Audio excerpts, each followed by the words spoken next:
حدیث مبارکہ میں آتا ہے کہ جب مکہ فتح ہوا تو آقا کریم صلی اللہ علیہ وآلہ وسلم ایک کافرہ عورت کی دیوار کے ساتھ آقا کریم ٹیک لگا کر بیٹھ گئے۔ تو اس عورت نے کیا کیا، اس دیوار کے جو بھی سوراخ سے انہیں بند کرنا شروع کر دیا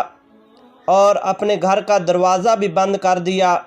کہیں آقا کریم صلی اللہ علیہ وآلہ وسلم کی آواز میرے کانوں میں نہ سنائی دے۔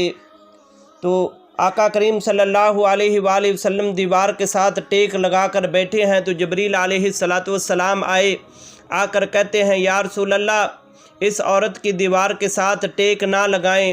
یہ آپ کے ساتھ دل میں بغض رکھتی ہے۔ تو اللہ تبارک و تعالیٰ نے اس کے اس ادا کو پسند کیا کہ اس نے آقا کریم جس دیوار کے ساتھ ٹیک لگا کر بیٹھے تھے